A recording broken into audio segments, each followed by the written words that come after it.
तो नमस्कार मेरे प्यारे बच्चों, स्वागत है आपके अपने YouTube channel the PCM vision में। प्यारे बच्चों, आज के इस वीडियो के माध्यम से हम लोग क्लास 12 हिस्ट्री जो आज आप सभी का 31 सितंबर को वीकली टेस्ट एग्जाम हुआ है उसके आंसर की को देखने वाले हैं। तो साथ ही साथ आप लोग भी मिलाते चलिए और लास्ट में कमेंट करके ज़रूर बताइएगा कि यहाँ पे जितने भी 40 मार्क्स का जो आपका टेस्ट हुआ है उसमें आपका कितना मार्क्स आ रहा है। और हाँ, जो भी बच्चे टेस्ट में पार्टिसिपेट नहीं किए थे तो ये सारा क्वेश्चन को नोट डाउन कीजिए और इसे अच्छा से याद कर लीजिए, क्योंकि यही सब क्वेश्चन आपके जो फाइनल बोर्ड एग्जाम होने वाला है उसमें देखने को मिलेगा। ठीक है, तो चलिए शुरू करते हैं। तो देखिए बच्चों, पहला क्वेश्चन है कि किताब उल हिंद की रचना किसने की है। तो किताब उल हिंद की रचना आपका अल बरूनी ने किया था। ऑप्शन नंबर ये इसका करेक्ट आंसर होगा।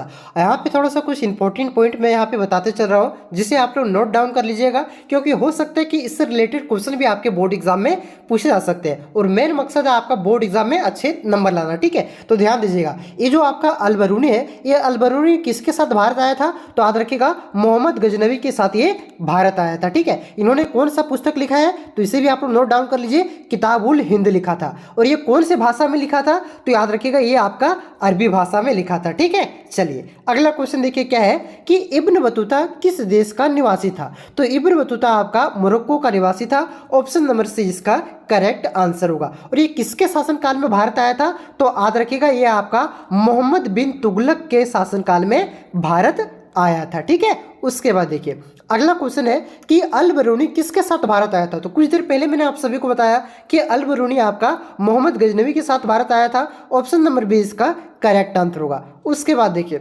अगला क्वेश्चन है कि मोहम्मद बिन तुगलक ने दिल्ली के काजी नियुक्त किया था। तो दिल्ली का काजी, काजी का मतलब क्या होता है? जज होता है, यानी कि न्यायाधीश होता है। तो दिल्ली का काजी मोहम्मद बिन तुगलक ने किसे नियुक्त किया था? तो ये आपका किया था इब्न बतूता को। ठीक है, इब्न बतूता को दिल्ली का काजी नियुक्त किया था, दिल्ली का जज बनाया था। ऑप्शन नंबर 20 का करेक्ट आंसर होगा। उसके बाद देखिए अगला क्वेश्चन है कि आत्रियों का राजकुमार किसे कहा जाता है। तो आत्रियों का राजकुमार ह्वेनसांग को कहा जाता है। तो इस क्वेश्चन का करेक्ट आंसर होगा ऑप्शन नंबर बी, ह्वेनसांग।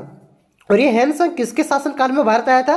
तो इसे भी आप लोग याद रखिएगा, ह्वेनसांग आपका हर्षवर्धन के शासनकाल में भारत आया था। ध्यान रखिएगा, बोर्ड एग्जाम में ये क्वेश्चन पूछता है। ठीक है, उसके बाद देखिए अगला क्वेश्चन है आपका कि तंबाकू पर किस शासक ने प्रतिबंध लगाया था। तो तंबाकू पर किसने प्रतिबंध लगाया था? तो आपका अकबर ने लगाया था। ऑप्शन नंबर ए इसका करेक्ट आंसर होगा। उसके बाद देखिए अगला क्वेश्चन है कि मध्य एशिया के रास्ते होकर इब्न बतूता 1333 ईस्वी में स्थल मार्ग से पहुंचा था। तो ये कहाँ पे पहुंचा था? तो ये आपका सिंध पहुंचा था। कब पहुंचा था? तो 1333 ईस्वी में। ठीक है, ऑप्शन नंबर ये इसका करेक्ट आंसर होगा। उसके बाद देखिए अगला क्वेश्चन है कि भारत की डाक व्यवस्था का वर्णन अपने आत्रा वृत्तांत में कौन किया था।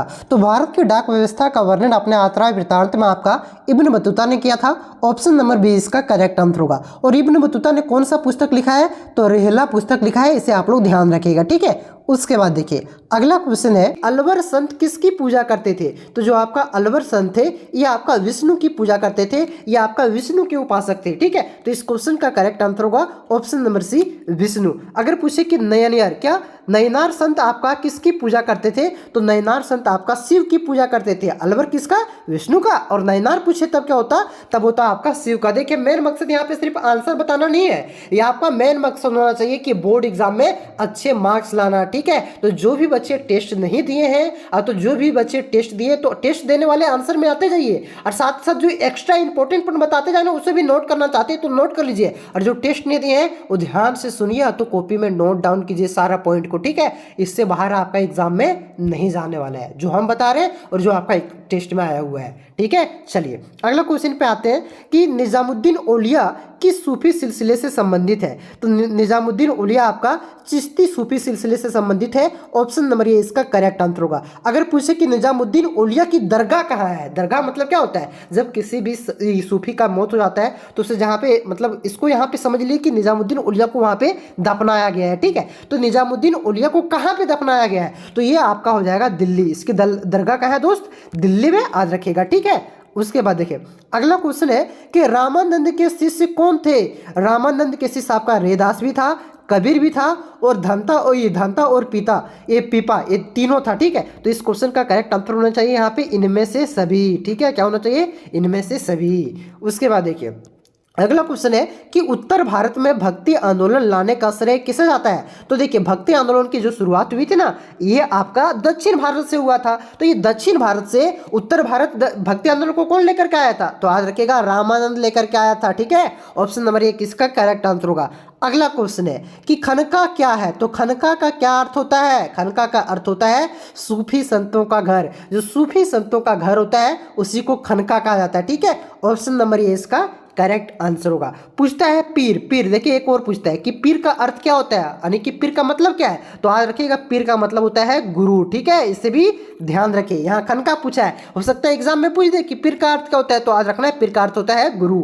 उसके बाद देखिए अगला क्वेश्चन है कि मीरा किसकी भक्त थी। तो मीरा किसकी उपासक थी, तो मीरा कृष्ण भगवान को मानती थी। और ये मीरा कहाँ की थी, तो राजस्थान। ठीक है, ये राजस्थान की थी मीरा, जो कृष्ण भगवान को मानती थी, कृष्ण के उपासक थी, ध्यान रखिएगा। अगला क्वेश्चन देखिए, अगला क्वेश्चन आपका कि ख्वाजा मुइजुद्दीन चिश्ती की दरगाह कहाँ है। तो देखिए आगे मैंने बताया था निजामुद्दीन औलिया की दरगाह, निजामुद्दीन औलिया की दरगाह दिल्ली में है, और ख्वाजा मुइजुद्दीन चिश्ती की जो दरगाह है यह आपका अजमेर में है। कौन से ऑप्शन में अजमेर, तो यहाँ पे ऑप्शन नंबर डी में है अजमेर, तो ऑप्शन नंबर डी इसका करेक्ट आंसर हो जाएगा। कितना आसान आसान क्वेश्चन आता है दोस्त, टेस्ट अटेम्प्ट कीजिए। टेस्ट अटेम्प्ट नहीं कर पाते हैं किसी कारण, तो टेस्ट के क्वेश्चन को देखिए, इसे कॉपी में नोट डाउन कीजिए, और इससे रिलेटेड जितने भी पॉइंट बता रहे हैं ये सारा आप लोग याद कर लीजिए। ठीक है, क्योंकि जितना पॉइंट मैंने बताया वही सब क्वेश्चन आपके बोर्ड एग्जाम में आएगा, और तो यहाँ पे टेस्ट वाला तो आएगा ही।